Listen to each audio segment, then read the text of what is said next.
BJP নেতা দিলীপ ঘোষ তিনি বিয়ের পিড়িতে বসতে চলেছেন। গোধূলি লগ্নে বিয়ে, সন্ধ্যে 6টা বেজে গিয়েছে, বুঝতেই পারছেন আর কিছুক্ষণ মাত্র সময়। ইতিমধ্যেই দিলীপ ঘরণী হবু স্ত্রী দিলীপ ঘোষের তিনি রেডি হয়ে গিয়েছেন, একেবারে কনের সাজে লাল টুকটুকে শাড়ি পরে তিনি ইতিমধ্যেই তৈরি হয়ে গিয়েছেন। আর কিছুক্ষণ পরে এই বিয়ের অনুষ্ঠান, যা দিলীপ ঘোষের বাসভবনে হবে, রেজিস্ট্রি ম্যারেজ, তারপর বৈদিক মতে বিয়ে হবে। দুজনের 4 হাত এক হবে আজ।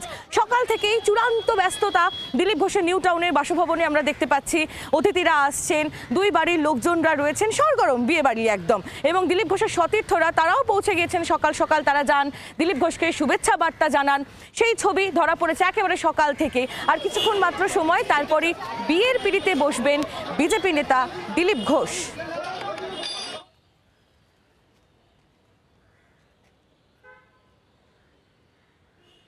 সরাসরি নজর রাখি একটু নিউ টাউনের দিকে। কমলাক্ষ ভট্টাচার্য আমাদের প্রতিনিধি রয়েছেন আমাদের সঙ্গে, কমলাক্ষর কাছে চলে যাই। কমলাক্ষ, সকাল থেকেই তুমি ছবি তুলে ধরছো আমাদের সামনে। দিলীপ ঘোষের বাড়িতে চূড়ান্ত ব্যস্ততা, অতিথিরা আসছেন, শুভেচ্ছা বার্তা বিনিময় হচ্ছে, সেই ছবি আমরা দেখতে পাচ্ছি। আর কিছুক্ষণ মাত্র সময়, দিলীপ ঘোষের বিয়ে গোধূলি লগ্নেই কি প্রস্তুতি, চূড়ান্ত প্রস্তুতির ছবিটা যদি তুলে ধরো একবার। এই মুহূর্তে নববধূ অর্থাৎ রিঙ্কু মজুমদার তিনি এসে পৌঁছেছেন দিলীপ ঘোষের যে আবাসন, সেই আবাসনের সামনে আমরা সরাসরি সেই ছবি দেখছি। তার গাড়ি রীতিমতো অবরুদ্ধ হয়ে পড়েছে। রিঙ্কু মজুমদার তার আত্মীয়দের সঙ্গে তিনি কিন্তু বিয়ের নববধূর সাজে এই মুহূর্তে তিনি এসে পৌঁছেছেন দিলীপ ঘোষের। এই মুহূর্তে তিনি এসে পৌঁছেছেন দিলীপ ঘোষের যে নিউ টাউনের বাড়ি, সেই বাড়ির সামনে আমরা এই মুহূর্তে জি 24 ঘন্টায় সরাসরি সেই ছবি দেখার চেষ্টা করছি। তুমি দেখতেই পাচ্ছ যে তার গাড়িরা কার্যত অবরুদ্ধ হয়ে গেছে সংবাদ মাধ্যমের ভিড়ে, এবং লাল বেনারসি, লাল চেলি এবং বিয়ের টোপর মাথায় দিয়ে এই মুহূর্তে রিঙ্কু মজুমদার, আজকের নববধূ, তিনি দিলীপ ঘোষের যে আবাসন, সেই আবাসনে তিনি প্রবেশ করছেন। সরাসরি আমরা সেই ছবি দেখার চেষ্টা করছি। এর আগে দিনভর, আজকে দিনভর চূড়ান্ত ব্যস্ততা ছিল এই বাড়িতে। যে গোধূলি লগ্নে বিয়ের কথা ছিল, বিকেল 5:30টায় সেই বিয়ে হওয়ার কথা, ইতিমধ্যে সেই সময় অতিক্রান্ত হয়েছে। সংবাদ মাধ্যমের ঘেরাটোপে রিঙ্কু মজুমদার প্রায় 15 মিনিট দিলীপ ঘোষের ফ্ল্যাটের সামনে তিনি ছিলেন। আমরা এই মুহূর্তে তার সেই ছবি দেখার চেষ্টা করছি। তিনি এই মুহূর্তে দিলীপ বাবুর যে ফ্ল্যাট, সেই ফ্ল্যাটে তিনি যাওয়ার চেষ্টা করছেন। তার গাড়ি এগিয়ে যাচ্ছে। গোধূলি লগ্নে আজকে সারা দিনের যে চর্চা, যে বিয়েকে ঘিরে, তার নববধূ রিঙ্কু মজুমদার তিনি এই মুহূর্তে পৌঁছচ্ছেন তার শ্বশুর বাড়িতে। আর কিছুক্ষণের মধ্যেই তিনি পৌঁছানোর পরেই কিন্তু আজকে বিয়ের অনুষ্ঠান।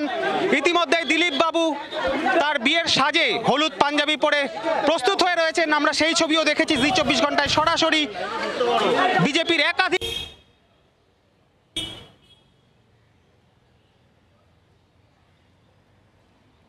একেবারেই কমলাক্ষ, তুমি আমাদের সঙ্গে থাকো, তোমার মাধ্যমে সেই ছবি আমরা দেখতে পাচ্ছি। বিয়ে বাড়ির যে চূড়ান্ত ব্যস্ততা, সেই ব্যস্ততা শুরু হয়ে গিয়েছে। নববধূ তিনি তৈরি, যিনি নতুন বর তিনি একেবারে তৈরি রয়েছেন। সকালবেলা আমরা কথা বলেছিলাম, জি 24 ঘন্টার মুখোমুখি হয়েছিলেন দিলীপ ঘরণী রিঙ্কু মজুমদার। কি বলেছেন তিনি শোনাবো। এই সাজে কেমন লাগছে? নিজের ভালো লাগছে, খুব ভালো লাগছে, খুব এক্সাইটেড। এখন শর্ট এন্ড সুইট। এরকম লুকটা চেয়েছিলেন, সেরকম মনের মতো হয়েছে? দিদি একটু এদিকে দেখেন। না না না না না, উনি আমার উপরে এই যে লাল বেনারসি নিজে পছন্দ করেছেন, কতটা নিজের এখন পরে এটা কতটাই মনে হচ্ছে? খুব ভালো লাগছে। প্লিজ এবার পরে পরে আমি হ্যাঁ হ্যাঁ হ্যাঁ হ্যাঁ। নতুন বরের বক্তব্য তো, নতুন বউয়ের বক্তব্য তো শুনলাম। নতুন বর দিলীপ ঘোষ তিনি কি বলছেন জি 24 ঘন্টার মুখোমুখি হয়ে, শুনুন।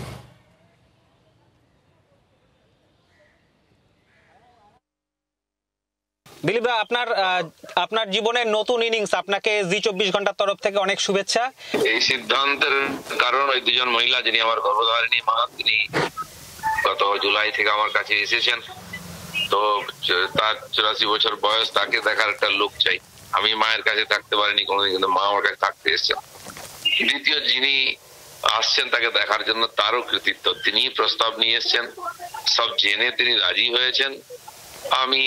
আমিও রাজি হয়েছি এবং মায়ের অনুমতিতে এটা হচ্ছে। আমরা দেখলাম যে মুখ্যমন্ত্রীও শুভেচ্ছা বার্তা পাঠিয়েছেন, কারা কারা এখনো পর্যন্ত আপনাকে শুভেচ্ছা পাঠালেন? মাননীয় মুখ্যমন্ত্রীকে আমার ধন্যবাদ, আন্তরিক শুভেচ্ছা। তিনি আমার এই জীবনে গুরুত্বপূর্ণ দিনে তার আশীর্বাদ এবং শুভেচ্ছা পাঠিয়েছেন। আমার পার্টির নেতা যারা মাননীয় সভাপতি থেকে কেন্দ্রীয় নেতৃত্ব, আমার উপরে তাদের যে জোর আছে সেই অধিকারটা খাটিয়ে অনেকে আমার বাড়িতে চলে এসেছেন এবং তারা শুভেচ্ছা দিয়ে গেছেন। বলছি আগামীকাল কি আপনি আপনাদের দুজনকেই আমরা মর্নিং ওয়াকে দেখতে পাবো? উনি নববধূ, কি নিয়ম কারণ আমার জানা নেই। আমি দিলীপ ঘোষ দুনিয়ায় যেখানে চাই সকালবেলা মর্নিং ওয়াক করি। আর কালকে আমি বেরোবো, আর কালকে আমার তিথি হিসাবে জন্মতিথি, সেজন্য আমার যারা ভাই বন্ধু তারাও দেখা করতে চান, আমিও তাদের শুভেচ্ছা নেবো, আর একসঙ্গে হয়তো আমরা মিষ্টিও খাবো। স্ত্রীকে কি উপহার দেবেন দিলীপ দা আজকে, কি স্থির করেছেন? আমি বিশেষ কিছু উপহার দিইনি বা দিচ্ছি না, সাধারণ জামা কাপড় যেরকম হয় সেটাই আছে। উনি ওনার ইচ্ছা মতো কেনাকাটা করেছেন, আমি জীবনে কোনো কিছু কেনাকাটা করিনি। যে যা দেয় জুতো ছাতা জামা কাপড় সেটাই আমি করি, আর বছরের পর বছর ওটাই করি। এবং ওনাকেও আমি বলেছি, দেখুন আপনি এরকম ভাববেন না যে আমি আপনাকে শপিং করাবো, আপনাকে সিনেমা দেখাবো, ফুচকা খাওয়াবো, সেরকম হাজবেন্ড আমি হতে পারবো না।